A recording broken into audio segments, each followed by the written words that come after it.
Bueno, pues muy bienvenidos a todos a este primer acto que organiza la Asociación Cisneros, que presido, y que tiene como finalidad la organización de eventos relacionados con la protección del patrimonio y la cultura española. Pues ya digo, mi nombre es Alejandro Criado, ya hemos organizado varios eventos, pero a nivel virtual. Hemos organizado uno sobre Atlántida, por ejemplo, en Zoom. Hemos organizado sobre el último libro de Iván Vélez, la presentación la hicimos también por Zoom. Y lo que hoy nos trae aquí pues es la presentación del libro de don Antonio Nadal, que se llama Considerando abandono y deshonor en la pérdida de Málaga, 1937. Bien, yo voy a hacer una breve reseña del autor y una breve reseña de la obra, y de unos 5 o 10 minutos, y ya le voy a dejar unos 40-50 minutos al autor para que hable de su libro, y posteriormente pues podremos tener un turno de preguntas y de comentarios y demás sobre esta materia que es muy interesante. En primer lugar, don Antonio Nadal es catedrático de Historia Contemporánea de la Universidad de Málaga. Él ha impartido docencia no solamente en Málaga, sino en otros países de Europa. Su especialidad es fundamentalmente la guerra civil, el franquismo y la transición. Y en ese sentido pues tiene muchísimos trabajos publicados, muchísimos libros publicados. Digamos, el más conocido de él es su tesis doctoral, que publicó en el año 84, es de la guerra civil en Málaga. Y bueno, este libro pues lamentablemente hoy no se puede encontrar, pero entre las aportaciones que hace este libro es que hace una lista detallada de todas las víctimas de la guerra civil en Málaga, que como sabéis la guerra civil fue muy dura en Málaga, y también la Segunda República, es decir, la quema de conventos que sufrió Málaga no lo sufrieron muchas ciudades de España. Y él hace un detalladísimo número de las personas de los dos bandos, las víctimas de los dos bandos. Y eso es algo pues muy interesante, ¿no?, que hay que tener en cuenta. Él también ha hecho muchos trabajos sobre cuestiones puntuales de Málaga, de la historia de Málaga durante la Guerra Civil. De hecho, el Slinder malagueño ha escrito un libro sobre el señor Verdú, sobre el señor que de alguna forma en su casa alojó a muchísima gente que estaban perseguidos durante la Guerra Civil por el bando del Frente Popular. Y ya digo, pues su obra es inmensa, es enorme, ¿no? Él, de hecho, algo que voy a comentar yo de su libro, una de las cosas buenas que tiene es que es para mí, es muy objetivo cuando analiza tanto un bando como otro, y de hecho, bueno, él es muy crítico con la memoria histórica, que él lo va a comentar en el día de hoy. Bien, en relación al libro, este libro, para empezar, el título, como me apuntó mi amigo Miguel Ángel, viene de parte del juicio que se hace por parte de la República a los defensores de Málaga por parte del bando del Frente Popular. Es decir, en este libro pues analiza parte de la historia de la Guerra Civil en Málaga. La Guerra Civil en Málaga, además, fue especialmente dura, como digo, en represalias en ambos bandos. Don Antonio pues calcula unos 3.400 personas del bando nacional que fueron asesinadas en 7 meses, y en los 2 años y medio de Guerra Civil calcula cerca de 6.000 personas de mano de los bandos nacionales, ¿no? Entonces, ya digo, él trata parte de la Guerra Civil en Málaga, de la dureza que tuvo la Guerra Civil, y también, sobre todo, lo que trata es del juicio de la República a los encargados, a los representantes de la defensa de Málaga por parte de la República. Es decir, esa desbandada de la que se ha hablado mucho, de alguna forma, de lo que no se habla es de lo que sí trata este libro y de lo que sí fue actualidad en la época, que fue la enorme crítica que se hizo por parte de la República a ese abandono, a esa estampida, como llama el autor en el libro, a todos los representantes y encargados de defender Málaga, ¿no? Y eso lo trata muy bien en su libro. También habla de los datos de la propia desbandada, habla además de Norman Bethune, que es uno de los autores referentes en la información que hay respecto a la cárcel de Almería, que fue unos hechos muy trágicos, y él habla un poco de los datos, de los referentes, de las fuentes. Como me dice él es un poco, hace de criminalista, es decir, intenta ir como buen historiador al dato, pues desde el punto de vista lo más riguroso y objetivo posible.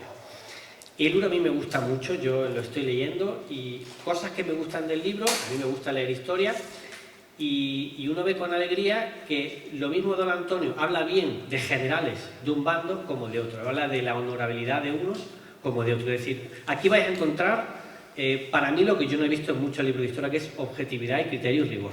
Eso es lo que a mí me gusta. Es decir, habla, por ejemplo, muy bien de un general que venía para llevarse las reservas del Banco de España y, de camino, pues hizo una labor humanitaria extraordinaria de salvamento en Málaga, y habla y lo elogia, ¿no? Lo cual es de elogiar. Y lo mismo, pues habla de la buena organización por la parte del bando nacional, que fue realmente la clave del éxito, ¿no? Respecto al bando del Frente Popular, por así decirlo.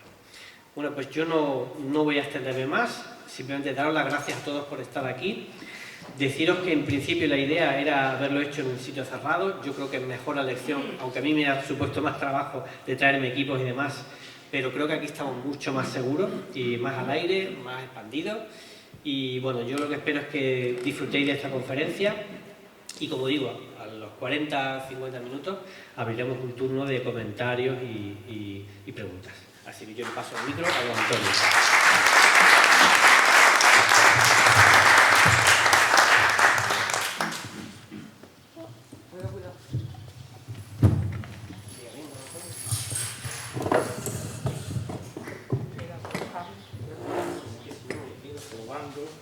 Probando una voz, como la fiesta. Sí, sí. ¿Vale? Esto es un traidor. El micrófono. ¿Ya?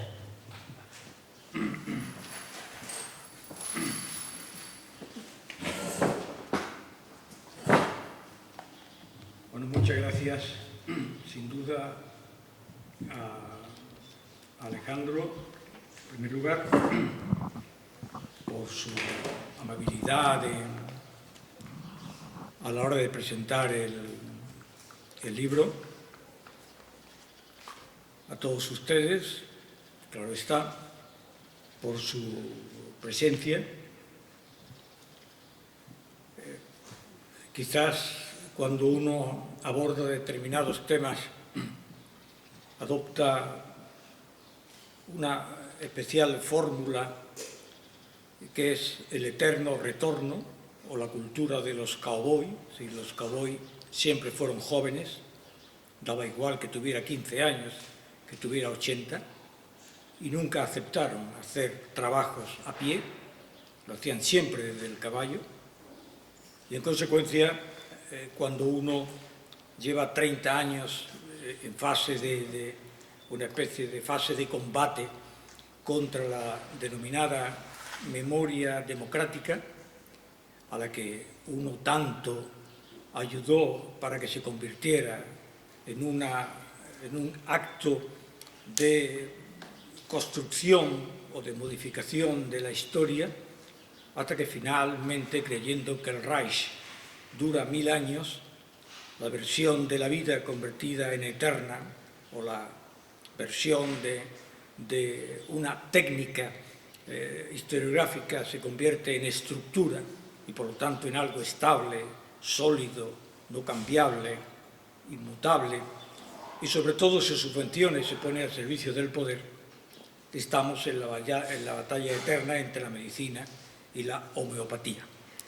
La memoria democrática es la homeopatía de la historia, de la ciencia, de la historia. Pero claro, esto se puede oír en los oscuros, aunque esto no lo sea, sitios perdidos de algún lugar, porque tanto la prensa, el gobierno, como en general, todo lo que es el poder siempre al servicio de lo que inicialmente fue el planteamiento de un sentido de progreso que se inauguró en el siglo XVIII en Francia con la Ilustración. Después del progreso surgieron el nazismo, el comunismo, el estalinismo, todas las enfermedades más brutales del apocalipsis. Por eso, este es un trabajo que me retrotrae prácticamente a los 20 o 21 años, cuando empecé a hacer historia y publiqué el libro sobre la guerra civil en Málaga, libro en el que ya fui condenado porque no se podían publicar 3.600 muertos durante la etapa republicana, porque eran fascistas, y como eran fascistas no existe. Claro, eso es estupendo y es maravilloso, y están en los más altos cargos del Estado quien dice tales planteamientos. Pero bueno, estos son los que descubren que el cáncer se cura estudiando las bases de una bebida, de té, de una bebida acuosa. En consecuencia, el libro aborda uno de los grandes asuntos, junto con el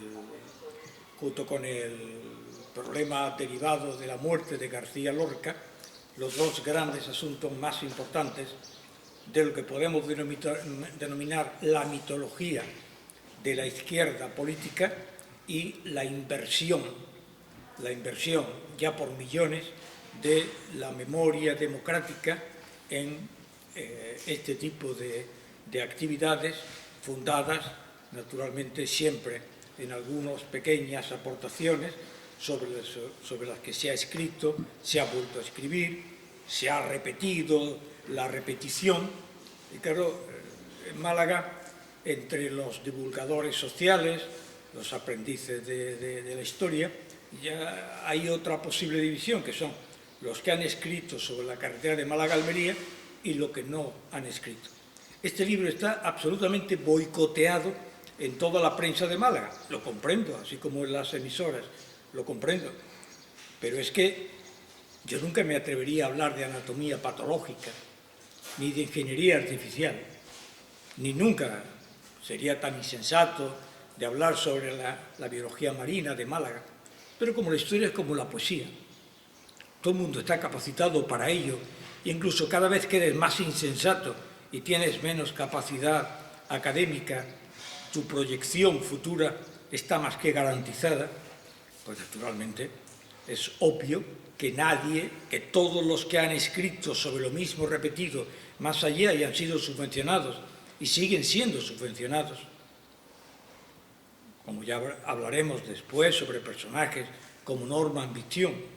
Es sorprendente que el único sitio donde se paga al estalinismo, donde se sigue lanzando las campanas al vuelo, incluso parece ser que en Benalmádena quieren hacer un homenaje a Norman Vistión, el único país del mundo es el sur de España, donde se sigue rememorando el estalinismo, a la Cominter y a los personajes que están, pero claro, para eso hay que conocer algo, ciertamente, que están ya absolutamente ilegalizados en sus propios países, en Rumanía, en Polonia, en Motril hay miles, centenares de actividades, la ruta de las brigadas internacionales, esas están ilegalizadas en Polonia. Han desaparecido de todos sus ámbitos porque eran grupos que envió el estalinismo, no para apoyar a España, porque Stalin nunca apoyó ciertamente nunca apoyó a España, sino que se libró el primer gran conflicto entre comunismo y fascismo en España.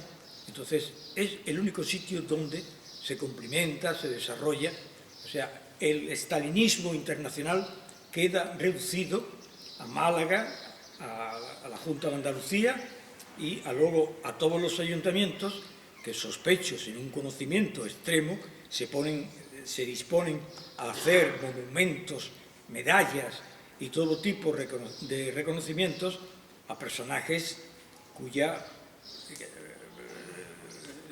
aportación a lo que sería la historia del sur de España o Málaga no es que fue nulo, que fue irrelevante. Y a esto se une una especie de paguatismo, de papanatismo, o los paniaguados de la Santa Alianza, transformados a la memoria, y es que no hay forma humana de establecer los principios fundamentales más elevados de la historia de España, y cualquier ayuntamiento que se precie, en especial el de Málaga, pues monta millones de inversiones en personajes tan irrelevantes, pero son extranjeros, como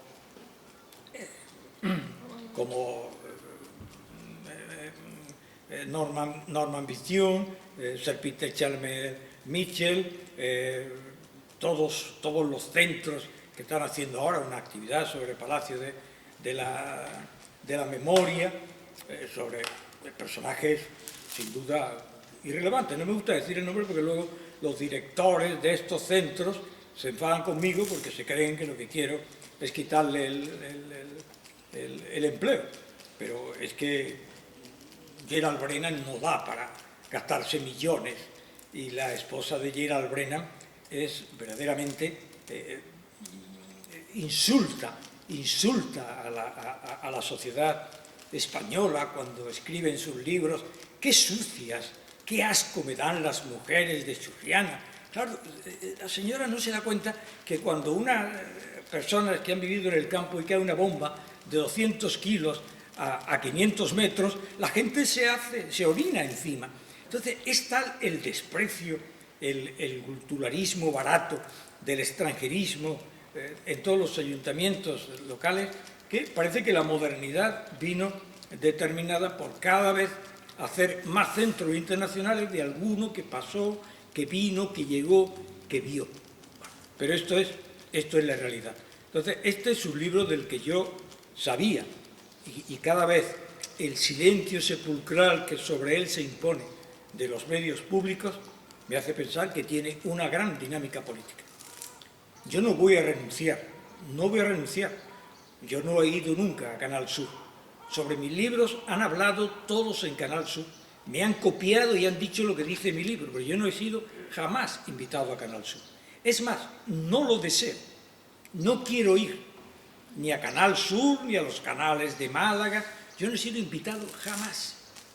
Y han hecho 2000 cosas de las memorias, de las contrasmemorias, una especie de grupo subvencionado. Y claro, pero no voy a renunciar.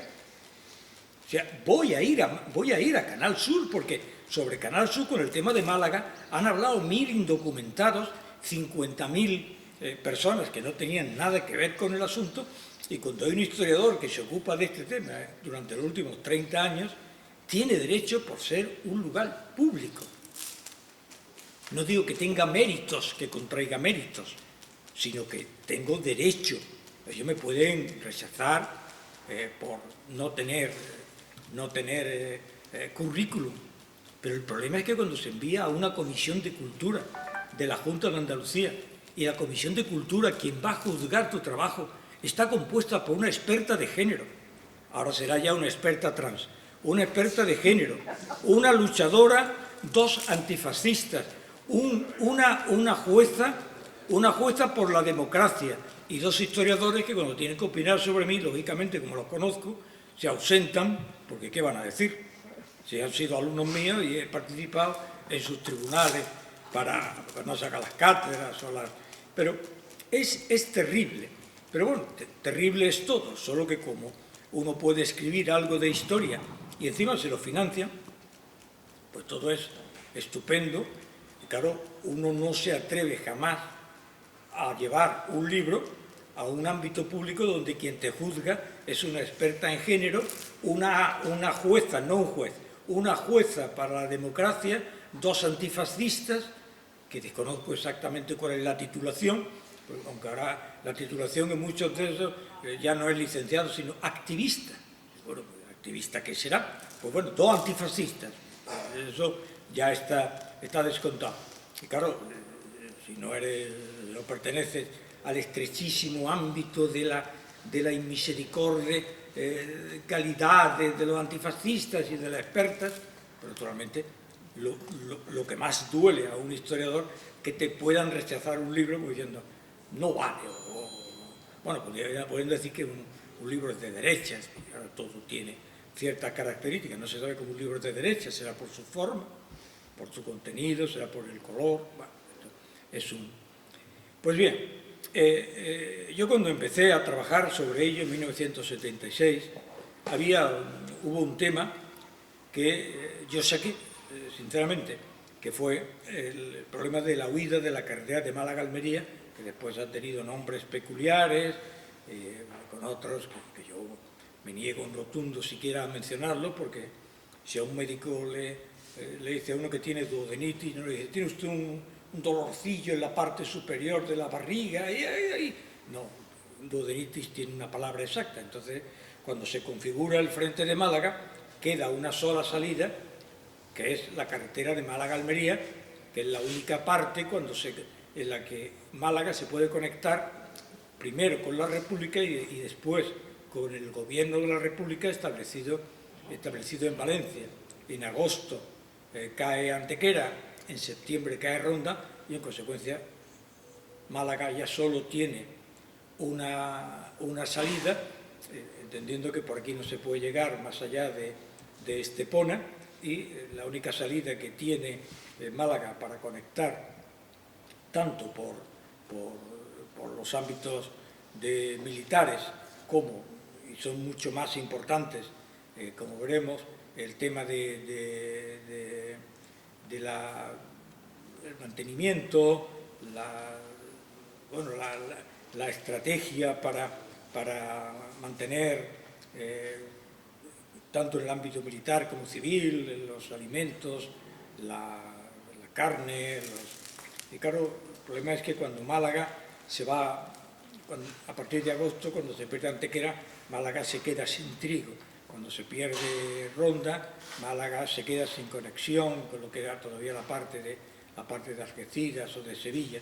Entonces, claro, en el ámbito militar, la base esencial, aparte de las actividades militares, es el mantenimiento tanto en armas como en alimentación para la población.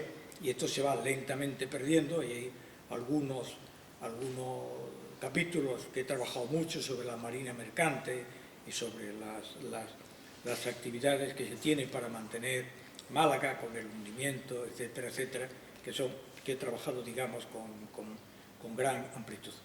Pues bien, Málaga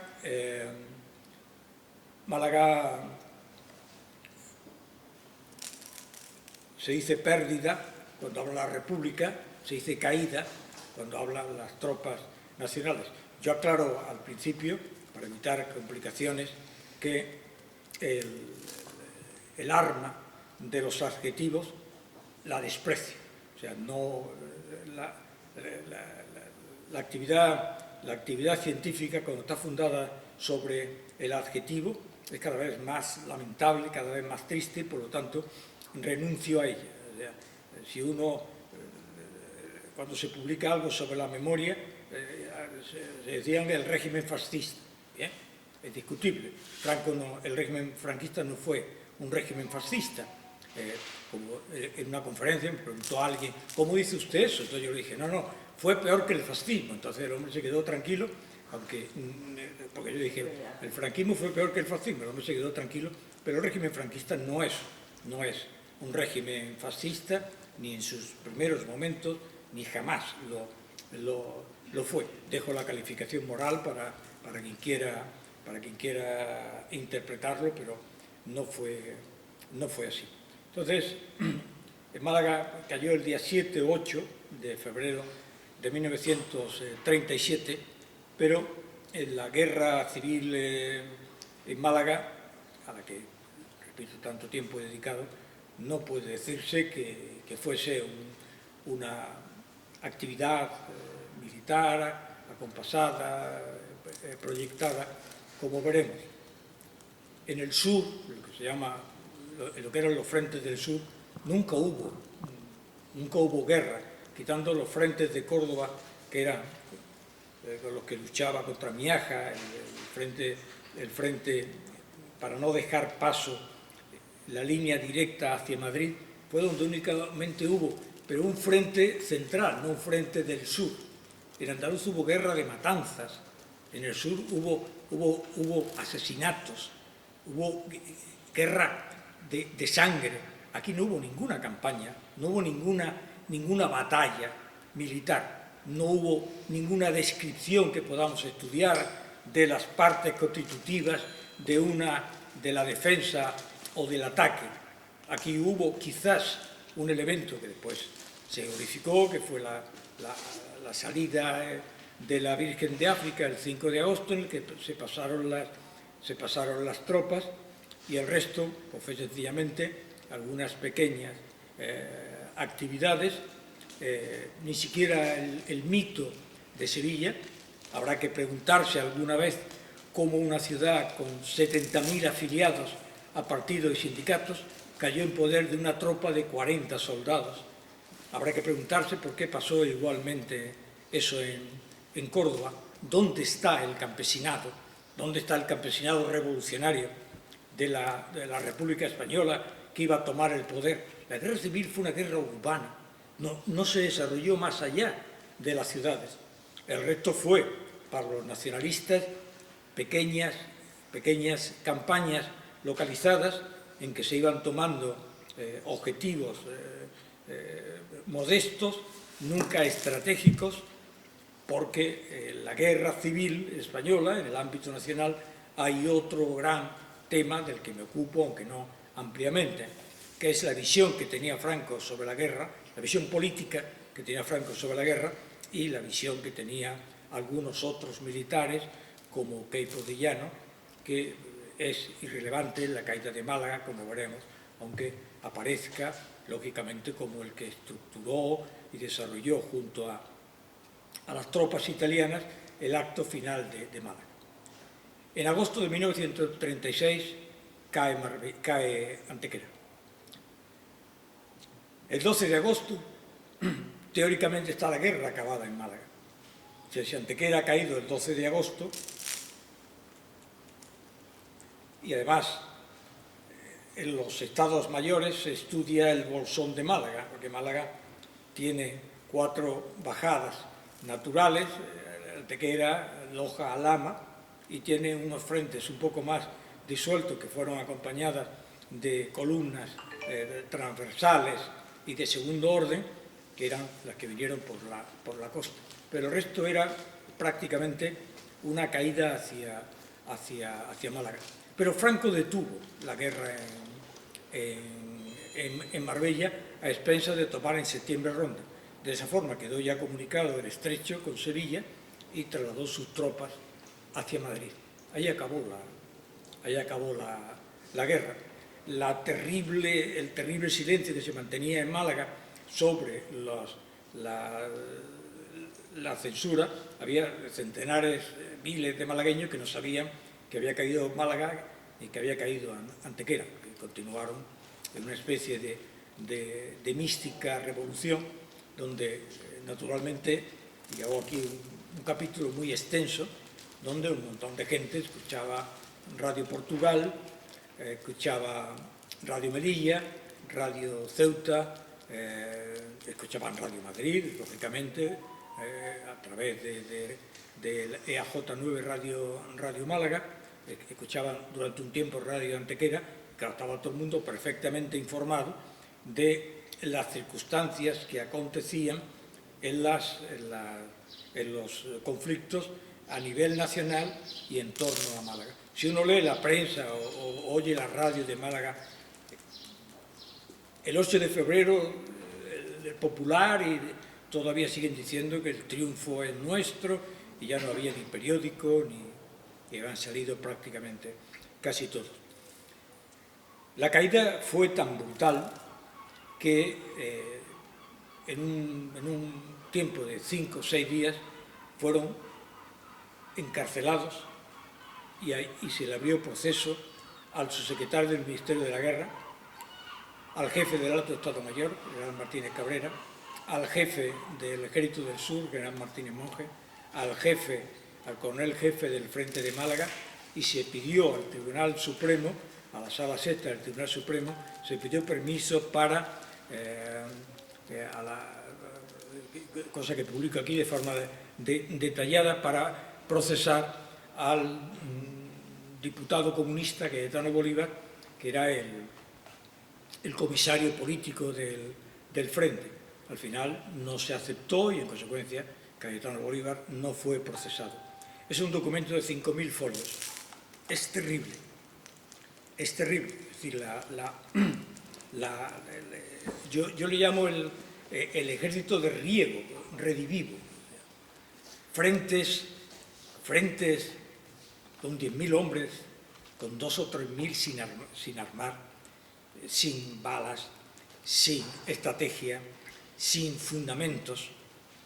Y claro, realmente una guerra, al menos, es posible que en el campo de la artillería y de la infantería pueda haber cierta disponibilidad.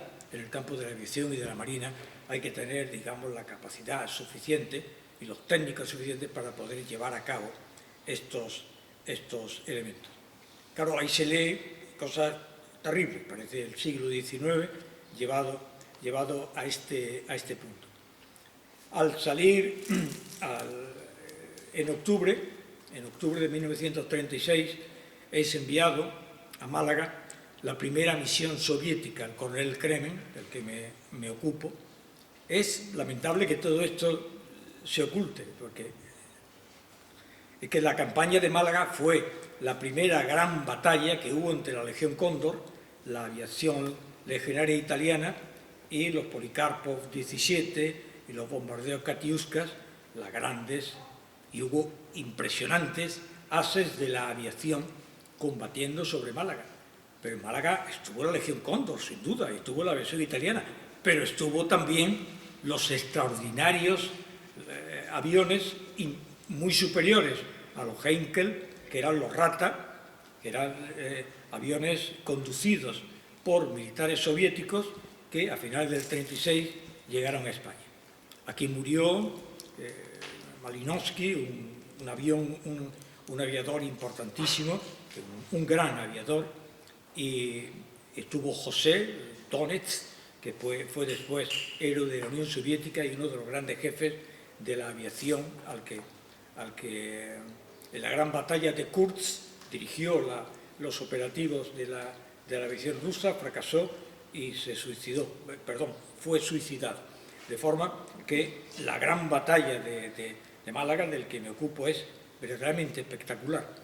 El problema es que, como en la historia, a diferencia de Homero siempre valoró como un gran militar a Aquiles, pero siempre entendió que Héctor era un personaje extraordinario. Fueron grandes soldados al que se le reconoce en medio de un gran conflicto, de una gran tragedia, su valor, su entereza, su dominio, su capacidad militar, sobre todo en el campo de los aviadores, que ser aviador en el siglo 30 era ser unos suicidas prematuros, que no duraban más de 3 o 4 años, como pasó con Carlos Saya, como pasó con García Morato, como pasó con Ramón Franco, como pasó con otros aviadores rusos que participaron en Málaga, que eran ases, verdaderos extraordinarios personajes de la marina, de la aviación. Pues hubo una gran batalla de la que yo me ocupo aquí. El tema de la Armada, a la que tuve oportunidad de acceder a documentos inéditos y muy importantes, es uno de los temas más escabrosos, o si se quiere, más tristes de la responsabilidad de Málaga. Los grandes responsables de la caída de Málaga es Francisco Lauro Caballero, que dejó a Málaga absolutamente abandonada. Fue la famosa frase, no dicha exactamente, pero parecida a: para Málaga ni un fusil.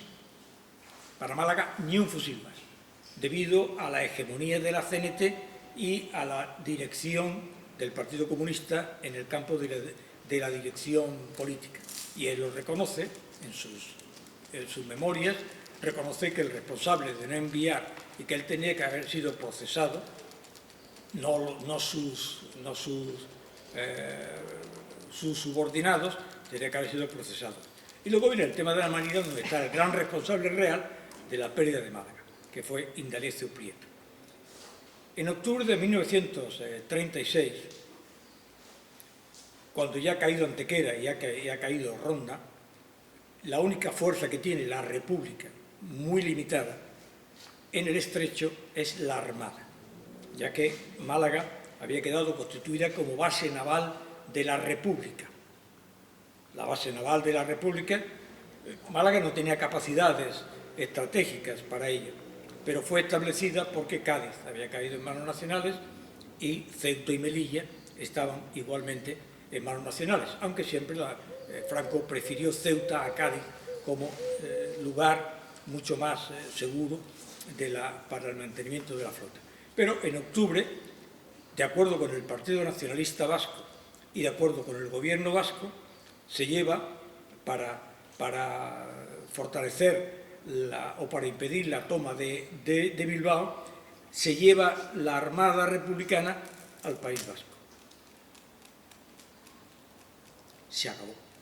Pero no es que se acabara Málaga, es que se acabó el Mediterráneo, es que se acabó la lucha del Estrecho, es que la República perdió la guerra cuando Indalecio Prieto decide mandar hacia Bilbao, por presiones del PNV, decide mandar a Bilbao las tropas republicanas.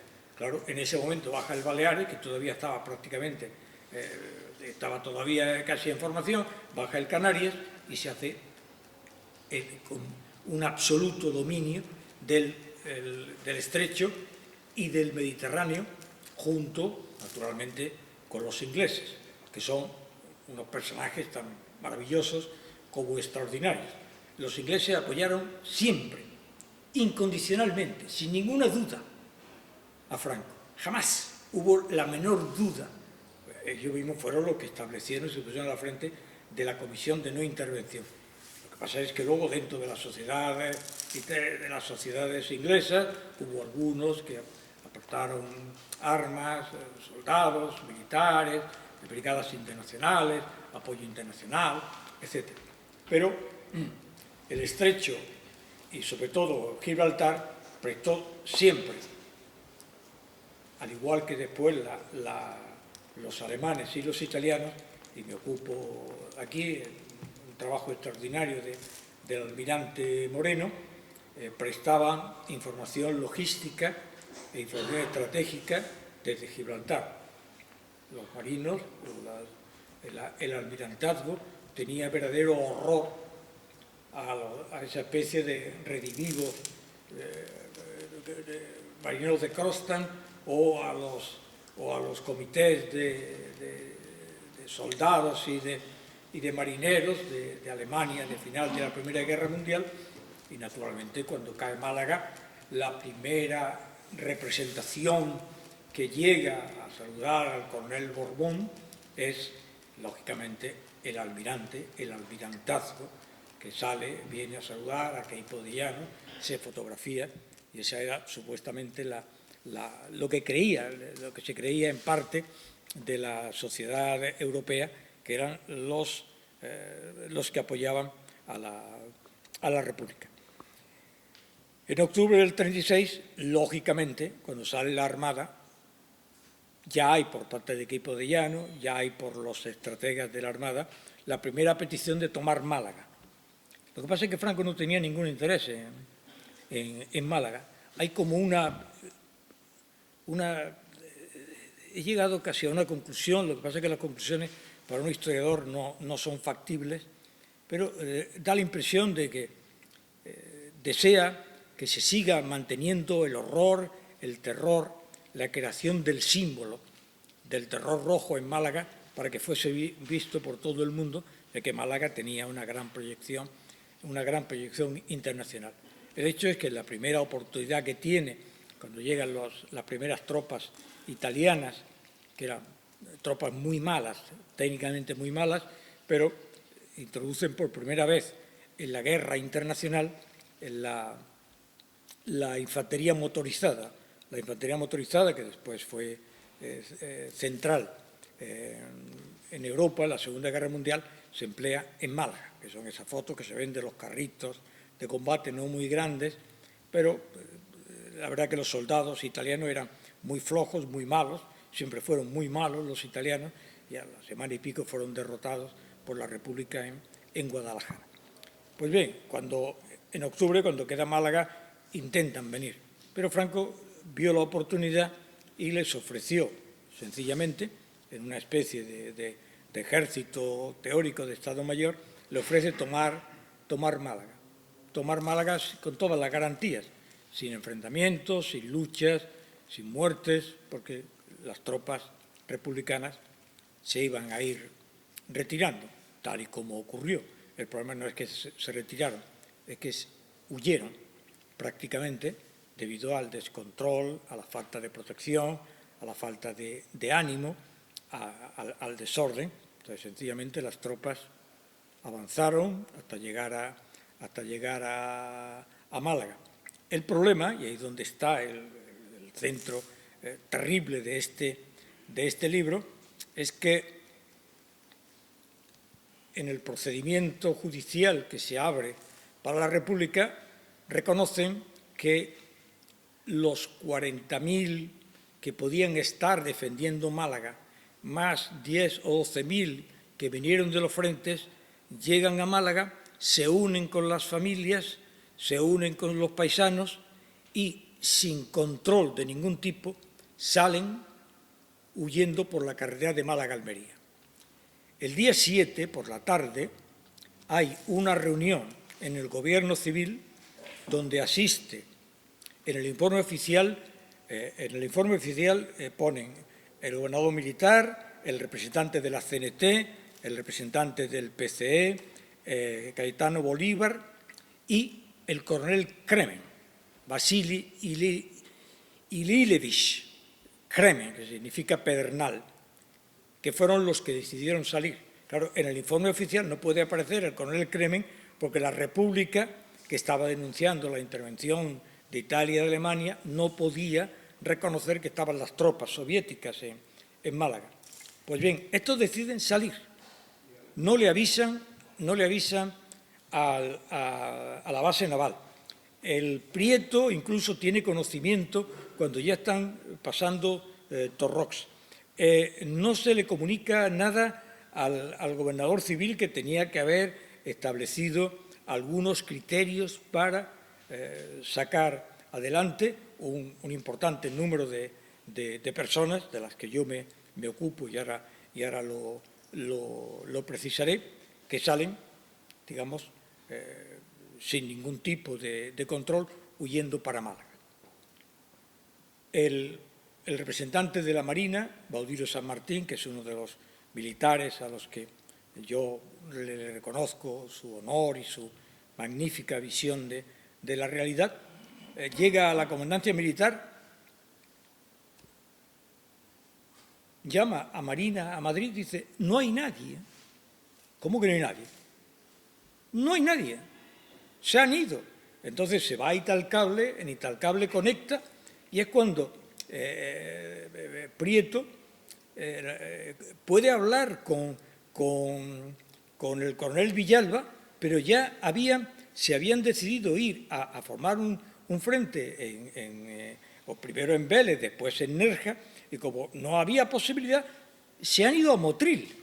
Y entonces la gente, cuando ve que se queda todo vacío, hay un comentario terrible, que lo publiqué en un libro sobre mi diario en Villamaya, de Porfirio Esmerdú, en el que Porfirio Esmerdú llama al consulado mexicano y dice: ha desaparecido la comandancia militar.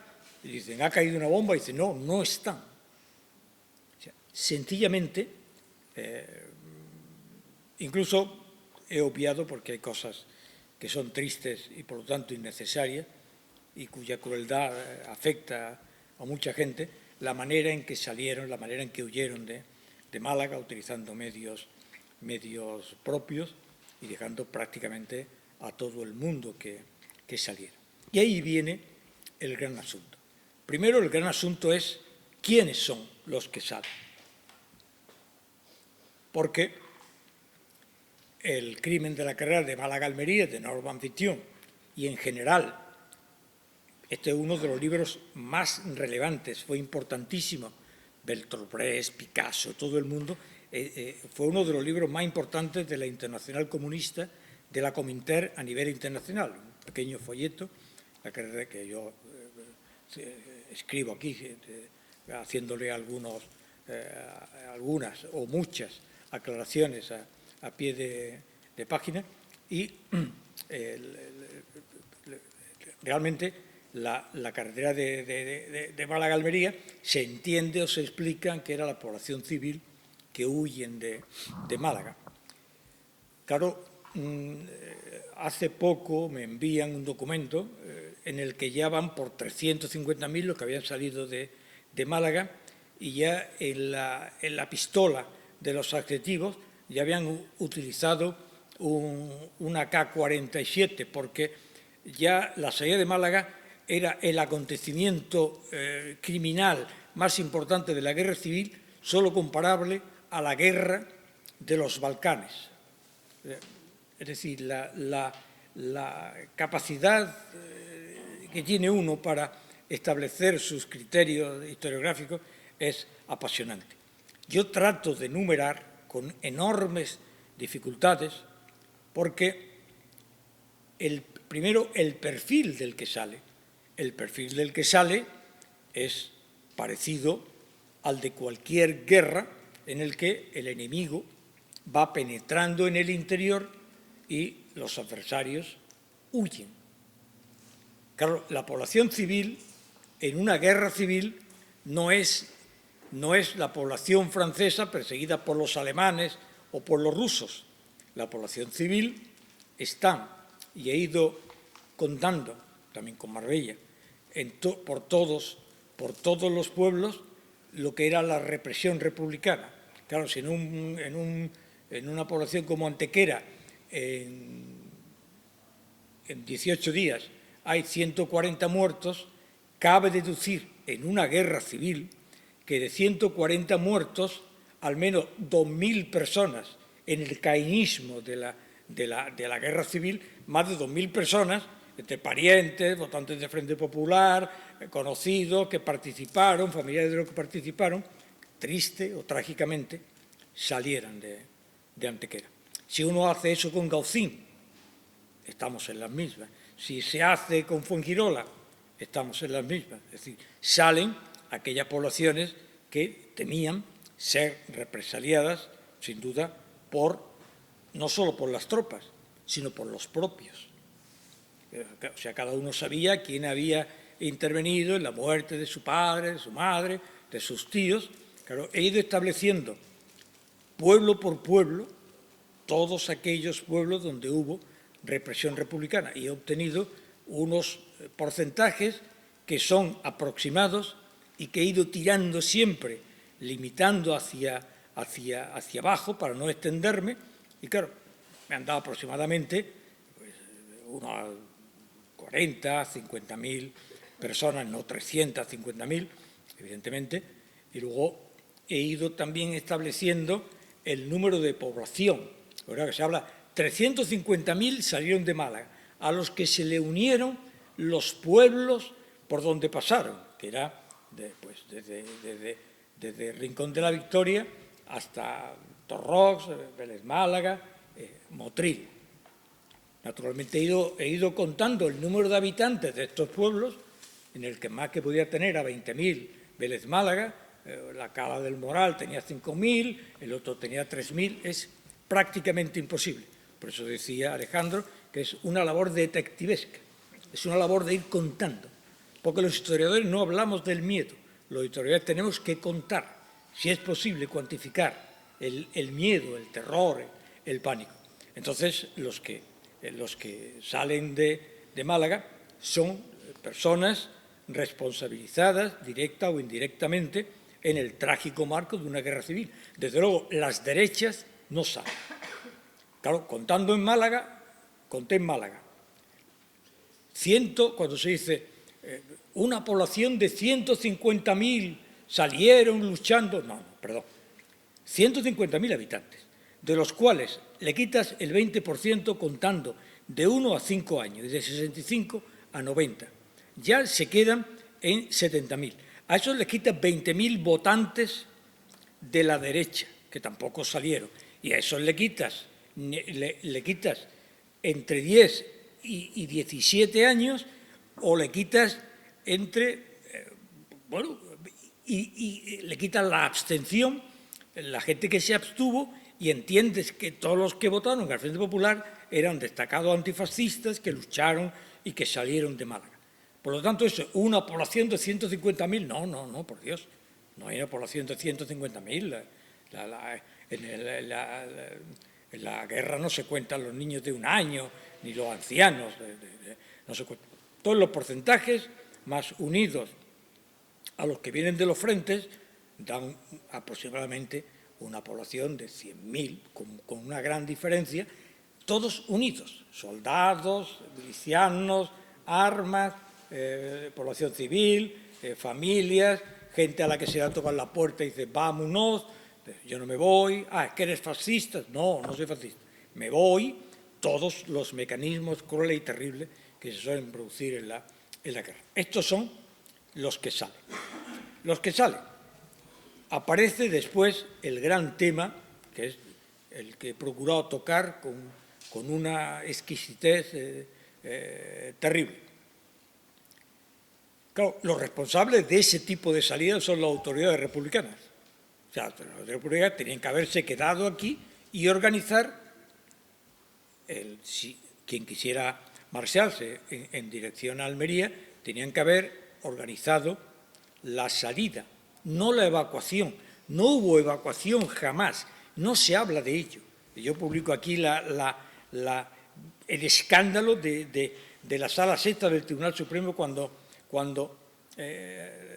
le preguntan a Cayetano Bolívar por la evacuación. No hubo evacuación, salimos. Cayetano Bolívar cogió el coche, cogió su coche, cogió a su mujer, a sus hijos y se marchó. Y eso no está publicado. Hay miles de cosas que es mejor no publicarlas porque en el fondo hay dolor, pero un historiador tiene que enfrentarse inevitablemente a todos aquellos elementos que son nuevos. Pues bien, estos salen huyendo. En ese momento, naturalmente, hay un ejercicio terrible del almirante Cervera, que había recorrido, que había venido acompañando a las tropas del coronel Borbón desde Estepona, Marbella, Fuengirola, y habían llegado a Málaga. El almirante Cervera se une al Canarias y al Baleares. No, Antonio, podemos ir, digo, el tiempo se nos está yendo. Perdón. 5 minutillos y Sí. Hay que avisarme porque además cuando uno dice ahora me ocuparé o seré breve, es sin duda la señalización de tu perturbadamente y cruel sistema de la vida. Bueno, pues yo lo que establezco aquí con un trabajo terrible es que primero no hemos conseguido saber los que volvieron desde Torrox, los que volvieron desde Nerja, los que volvieron desde Motril, imposible. Lo que sí sé es el número que han llegado a Almería, que según Norman Vistión es de 20.000, hay que tener, de los cuales había 5.000 niños de menos de 5 años, que Norman Vistión miró y con una esplendorosa capacidad del Apocalipsis y la epifanía de Dios, él captó ¡blup! Y vio 5.000 niños de menos de 5 años, lo cual es un mérito tremendo. Pero de esto llevamos viviendo 40 años de Norman Vistión. Norman Vistión fue expulsado porque, pese a que él decía que era intolerable el sistema moral de la Inquisición, pero claro, cuando uno tiene un comportamiento con las enfermeras y con las de otros tipos que no, pues normalmente el Partido Comunista lo expulsó a Norman Vistión y lo mandó ni más ni menos que a China. Y bueno, y al parecer Norman Vistión es uno de los grandes héroes que se adivinan en el sur y en estos lugares. Lamento haber sido tan breve, pero yo creo que no da para... Esto da para mucho y esto de estar solo y hablar poco es terrible porque carece uno del mínimo principio moral para contarle incluso su propia vida si fuera necesario a cualquiera. Muchas gracias por su amabilidad y ahora espero que me hagan algunas intervenciones o preguntas o lo que estimen oportuno.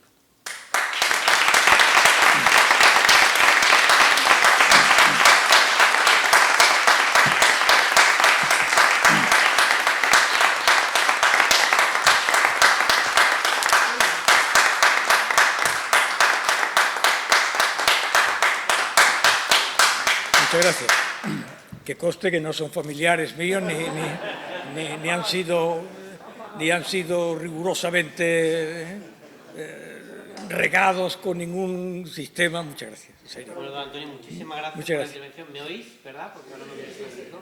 A ver, voy a hacer un par de preguntas porque no sabéis que se está retransmitiendo por Zoom y hay 10 personas que han hecho un par de preguntas y posteriormente paso a don Miguel Ángel y si hay alguna pregunta más, pues su nombre es Antonio Miguel Ángel. Vale. A ver, un par de preguntas muy rápidas. Me preguntan por Zoom primero el número de personas de víctimas en el camino, en la carretera de Málaga-Almería, más o menos, Sí. he dicho 35-40.000. Más No. o menos. ¿No? Esa es una pregunta importante. Sí. Yo establecí hace...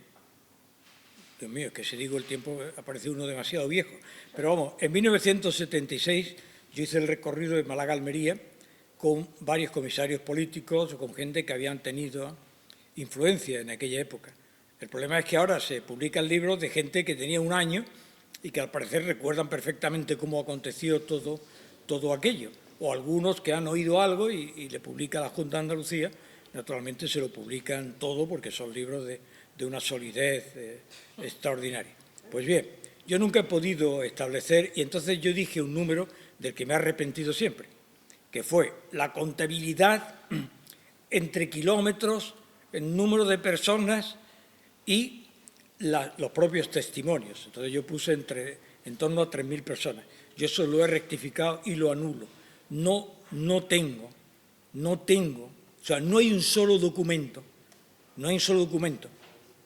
y ni después ha habido ni intervenciones arqueológicas ni modificaciones de esa cifra que yo di fundándome en una explicación. Hubo muchos fallecidos y también, aclaro, uno de los elementos que estudia el libro es que las torturas y las brutalidades de la Legión Cóndor, del Baleares y del Canarias, hago un estudio pormenorizado de la capacidad de lo que disparaban el Baleares, el Canarias, la aviación italiana, la alemana, etc. Y siempre he dicho que en caso de haberse producido, tal y como cuenta la llamada memoria democrática, ese tipo de actividad sobre una fila de 100.000 personas, no hubiera habido menos de 20.000 muertos. Hubiera sido una masacre fuera de los límites de la razón. Pero, efectivamente, se aplica por primera vez la estrategia de la aviación, pero no de la estrategia de aviación que se aplica, por ejemplo, en Guernica, o que se aplica después en la Segunda Guerra Mundial, en Dresde, o en Labra, o los bombardeos. La aviación no tiene en la guerra civil capacidad estratégica individual, independiente. La aviación gira en torno a las decisiones del poder militar encarnado por Queipo di Llano y por Roata, o sea, por los italianos. Entonces, si se hubiera interpretado tal y como dice, con esas capacidades, hubiera habido 20 o 30.000 muertos, hubiera sido la masacre más brutal de la historia. Y luego hago un análisis técnico de lo que disparaba el Canarias y el Baleares, que son los proyectiles de 101 y 120. Y estos son los típicos proyectiles que se lanzaban contra otros barcos, procurando, de forma contundente, hacer una abertura. Eso, claro, eso hubiera significado una menor matanza, pero hubiera cogido 50 o 60 y no se hubiera visto ni rastros. Entonces, estos creaban una apertura en el barco. No eran bombas de lo que se llaman hoy bombas de racimo, no eran bombas de 10 o de 50 kilos que se hubieran empleado. Esas bombas no se usaron. No hay documentación sobre ello y, en consecuencia, se utiliza la Armada como método de terror, pero no como un método estratégico de destrucción. En México, el método estratégico de destrucción en el año 37 no estaba todavía definido. Después, en la Segunda Guerra Mundial, la aviación sí se ocupa. Y el Baleares van igualmente, tuve la oportunidad de hablar también hace mucho tiempo con expertos en submarinismo y con expertos también que habían sido oficiales y ellos mantenían que tiraban sobre camiones, sobre las tropas que iban huyendo. Pero no tengo cifras, no tengo cifras. Y otra pregunta más, ¿se bombardeó la ciudad de Málaga? ¿Hubo bombardeo en la ciudad?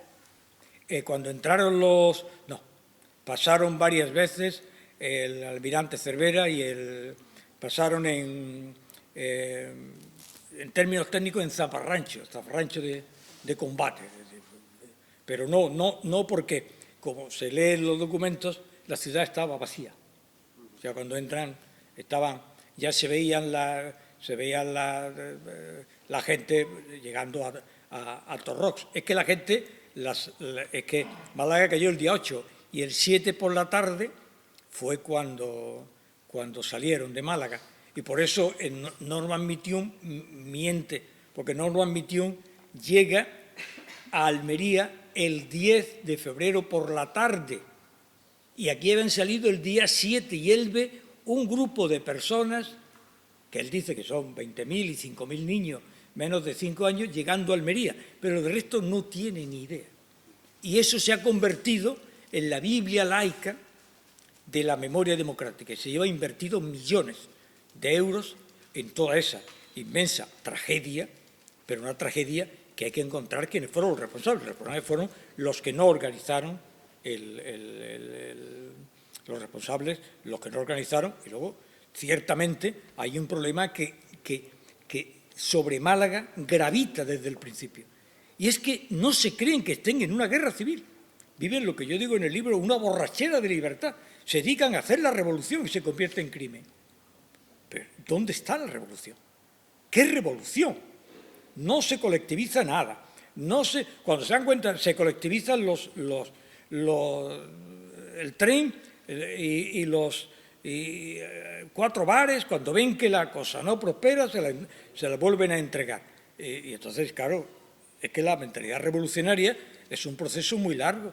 Y mientras en Europa escribía Lenin, Rosa Luxemburgo, Gramsci, Togliatti, Leibniz, Kautsky, en Málaga escribía Pablo Iglesias.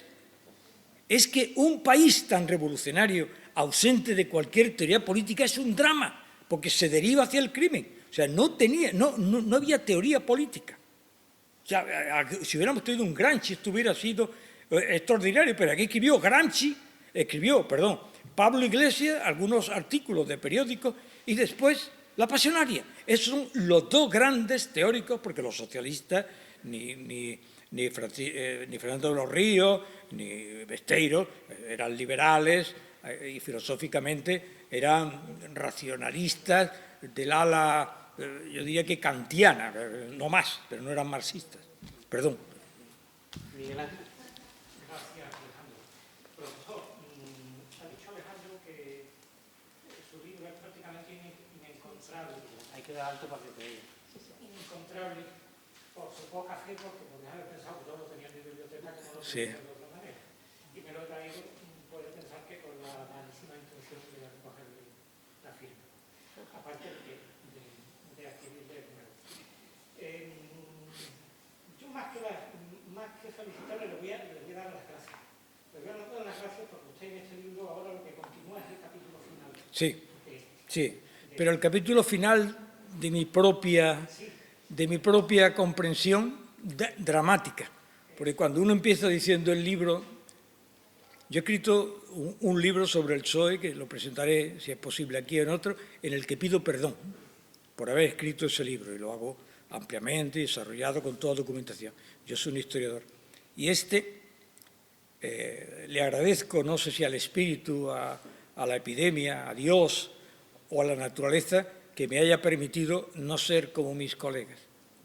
Mis colegas, que empezamos juntos en el 68, lo único que han cambiado en la revisión de todos estos grandes temas es que era un régimen fascista. Ahora es un régimen genocida, criminal, asesino, brutal, heteropatriarcal, antitrans.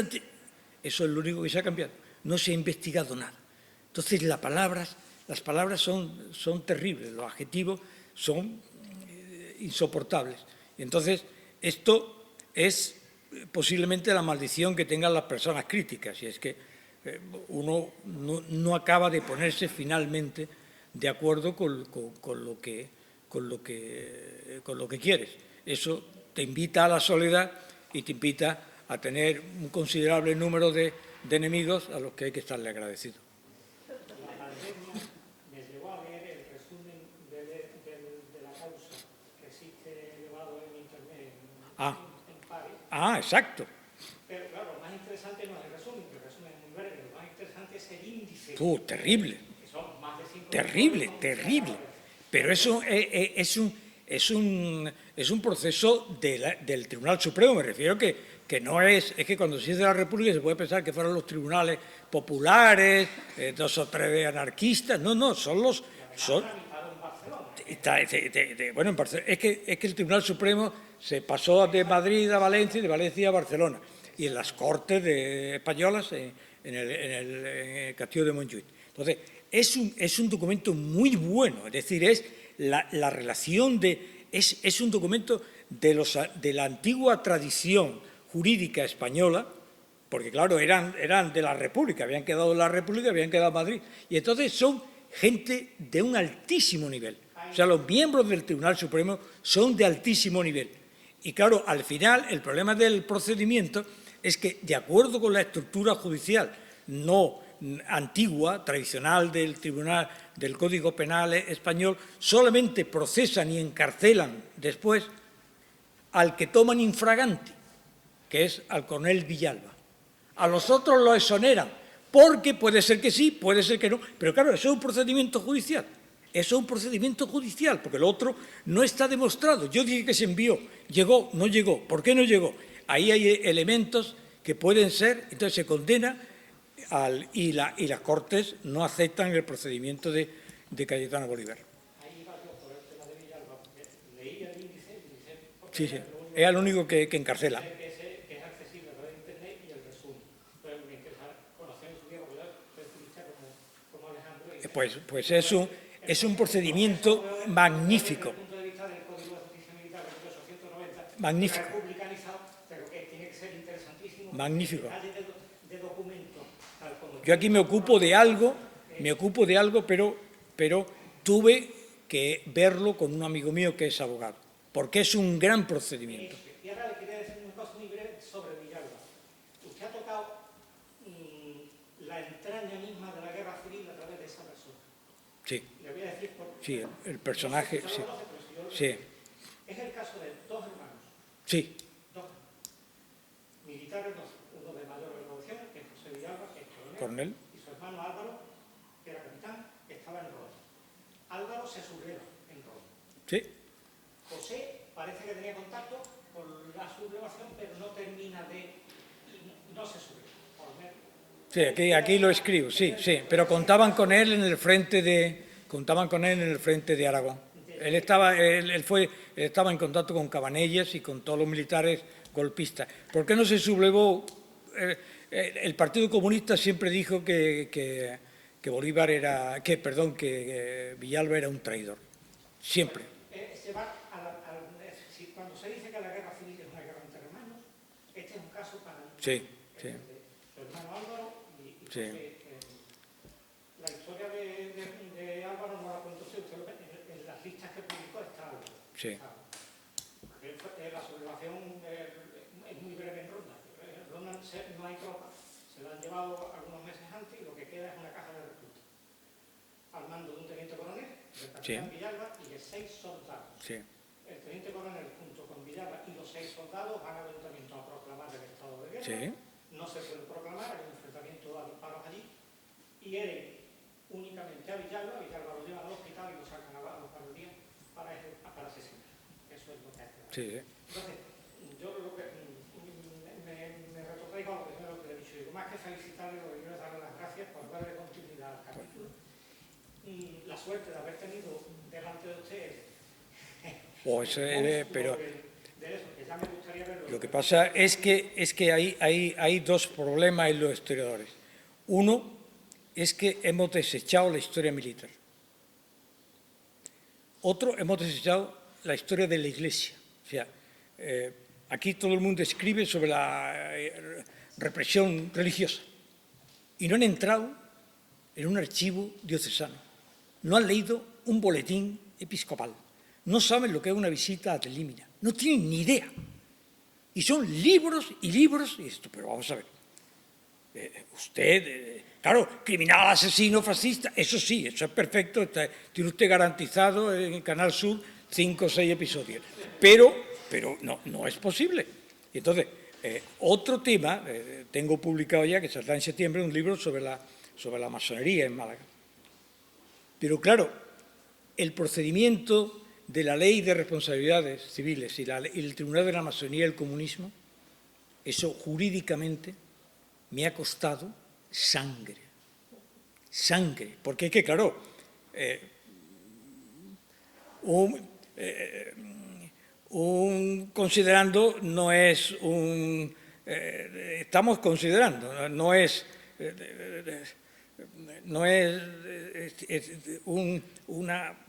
una decisión determinada. No es lo mismo una pena que una falta, no es lo mismo... claro, y cualquiera se pone a escribir y de pronto te das cuenta que dices, cuidado, que esto no va por ahí. Y lo que me ha costado más en este libro ha sido el tema militar. En la otra me dijo un señor, es que en Rincón de la Victoria hay un boquete así de... Digo, no sé si era del Canales Baleares, pero se corresponde. O sea, porque no era destructivo, era para abrir boquetes, y claro, si hay un boquete así, es posible que lo hubiera. Bueno, pues nada, muchas gracias. Sí, seguiremos con esta...